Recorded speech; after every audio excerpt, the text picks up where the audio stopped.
dubbii miila bakar.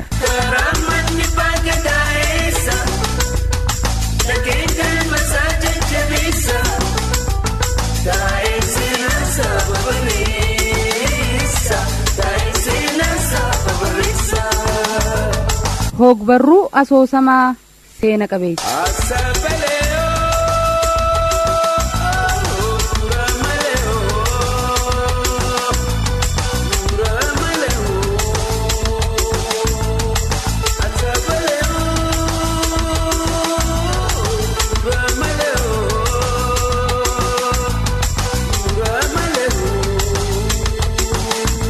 Kitaabsaa fi seenaa isaan Jaafar Ali.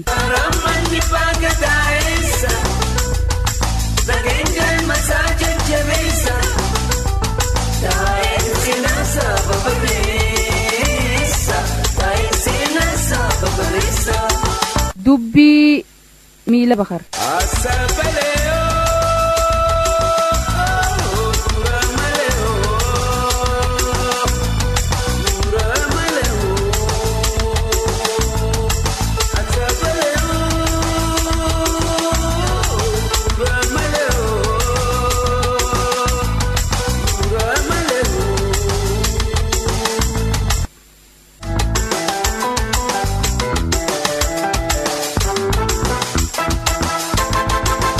Shimbirroon laga afaan afaaniin dubbatti jedhama.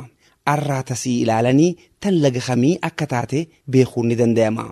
Afaan shimbirroo kan baanan keessaa ammas tokko yadaloodha jechuu ni dandeenya. Laga isiin himattu qofa osoo hin ta'in waa'ee laga saniitis waan himtu qabdii miree walaloon. Daree harti shanii maaliin danqaranii abbee jimaan nyaatu maaliin gabbaranii jaa wallisaan gooroo gadii hoggaa alalaasu. Wallee fakkeessee bakka nyaattu hooqqachuusaa agarteeti gabbarri aadaadhaa jimaan hoodatini biyyoon amaanaadhaa humaan sodaatini jetteeni jedhama. Isiinis deebiftee lafti nagayataachaa hoggaatti himtu. Amooyyeen shaggooyyeedhaa tan salaamtaa jaalalaatii fi hawwii gammachuudhaatiin waalideeffachaadhaa alalaafamtuus tahee ishaashoon ashuuraadhaa tan isha shambar jechaa buqqee cabsitus waan halchitu yoo qabaatte waan biraa osoo hin ta'in nagayumaa fi dada biyyaa fi baraati. Shaniin burreen tan halasnaa biyyaallee ta'uu baattu ilaashaa biyyoodhaatis osoo hin ta'in jidduma lafaa tanatti addunyaa mataa isii uummattee gama sirbi tole shubbisuudhaan beekamtuus gama isiidhaatiin asii kutattee achiin tuqachaallee taatu. Amaan tahuu jennaa amaan yaa amaanu salaamatu canaa meekkana jaabaanu jetti dur gaafa lafti nagayaa hoggaa dadalabsitu. Waan isiin farriftu mooji malee zabana kana ammoo adaree biyyoodhaa aa'oon abaadiri biyyoon amaanaadhaan ar'aa mitii durii jechuu jalqabdeeti jirti. Jinniin goda wanjiitis biyyoo baantee. Afaan Oromootti biyyoo jechuun magaalaa hoggaa taatu biyyoo harallaa.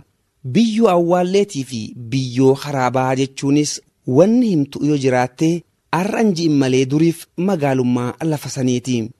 Adareen biyyoo tan jogol darbii harra shaniitiin daran beekamtus keessaahuu eega biyyoon harallaadhaa akka waan kalee badee taate as magaalaa hangaftitti fugugii fi zaylaa jidduudhatti isii malee magaalaan biraan hafin ta'uusiiti.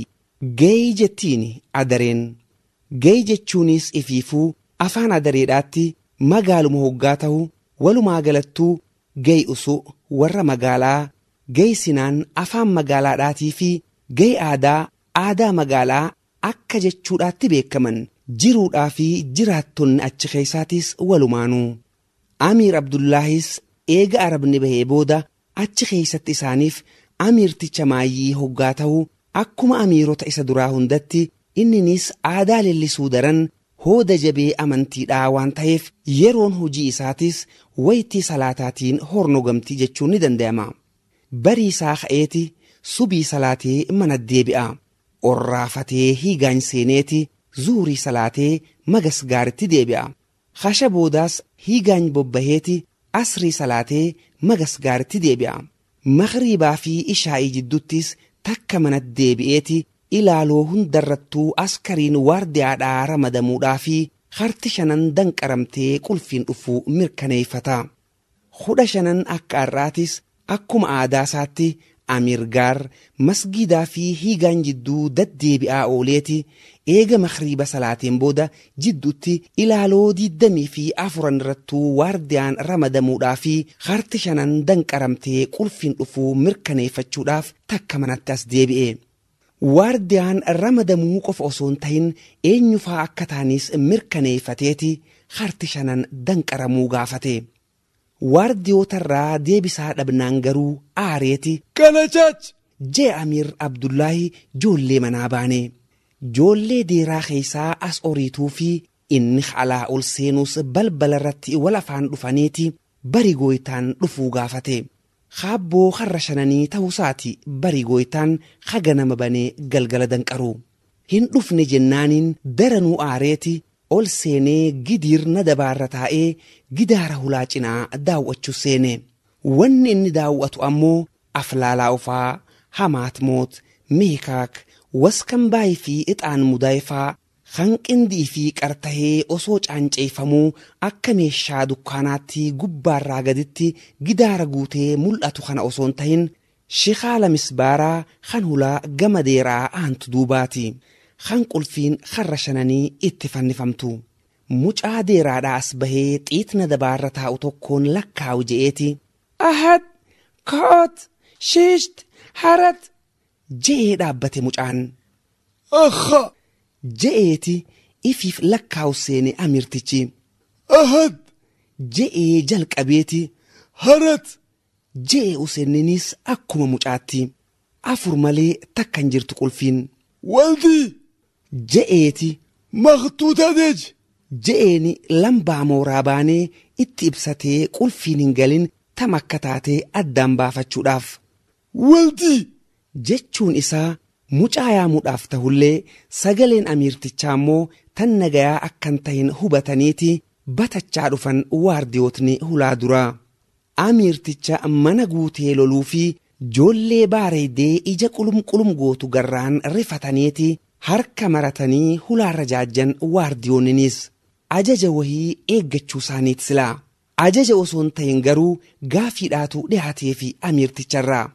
Ahattaan qulfi ayide bahal Tan jettu qulfiin takkamee jechuu isaati. Qulfiin takka hin galle jechuun ammoo hin galle jechuu qofaa miti. Harti takka hin danqaramne jechuudha karaa kaaniin. Tamtuun danqaramini jechuunis ifiifuu gaafii biraati. Maaliif danqaramuu dhabdeeninuu dubbii biraati. Tanaa fi tana jidduu waardiyootni isaanii tam deebisanii tam akka dhiisan waliif wallaalee ija hiruu malee hanqate kana tokko gumgumaa dhufee Garaa shamaan ta'uu jeeni isaan duubaa. Akkam ooltan jechuu isaati silaa. Hammanumatti Mininta je'eeni amiirtichi sagalee nama gammoortu takkaan.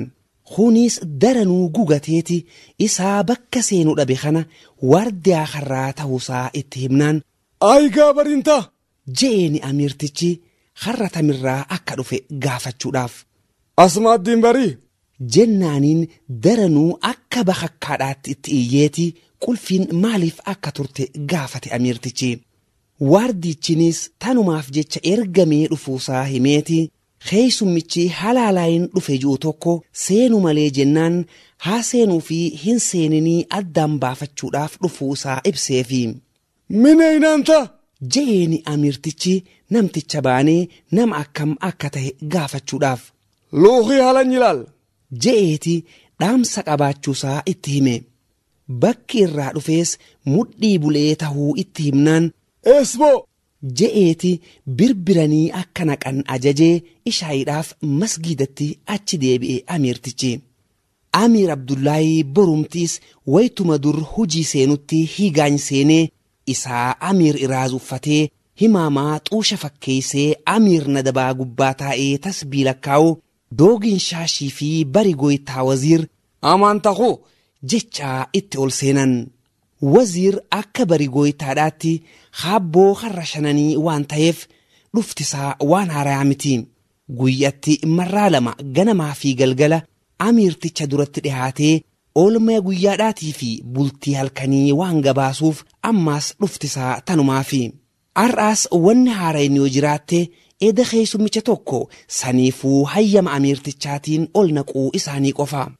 Shaashiis akka dooginyoodhaatti malaaqa ligaa bulchiinsaa waan ta'eef keessummicha eda simate fidee dhufuusaa himeeti akka ol naquu eehamnaaniif gabbahee osoon turin namtichaa wajjiin lama ta'anii ol dacha'an.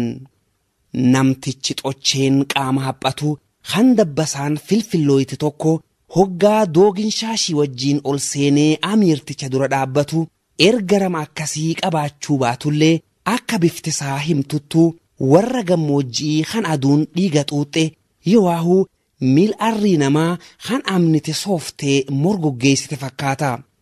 Dur daldalaaf ilkee arbaa fe'ee wallo keessaan dankal qaxxaamuree gama Jibuutii achumaan Zeeyilaa dhaqee amoolee fe'atee jala kanaan adaree biyyoodhaatti deddeebi'aa turuu isaatii fi afaan Oromoo waan dubbatuuf gaaf ammaas asumaan fugug qaxxaamuree karaa laga Hawaasiin gama Shawaa ol deebi'uudhaan naannawa kana akka beeku ibseeti eessaa baate ja'aniini. Hunda dura ergamaa ta'uusaa himeeti ergaan mootiin sodaannee hayyee jennaaniin xalayaa mudhii buleerraa itti kennamte tanfiin xasiiqqeedhaatti fannisee ol qabee deemuun takka geessee sossodaachaa itti ollaate irraa fuudhaniiti turjumaanatti kennan. Saabaan mul'achuu dhabdee yowaahuu amaarinyaan dhibee osoon ta'in umrii daran habeenuun mo'oya isa qabuurraa kan ka'e qixa ija haleeltuufitti qubee fi qarayyoo wal simsiifachuudhaaf fuula shubee waraqaa amma ifitti as dhiheessaadhaatii fi ifirraa achi fageessaadhaa dubbiseeti itti himu seene turjumaantichi geessinaaniin waan xalayaan jedhe.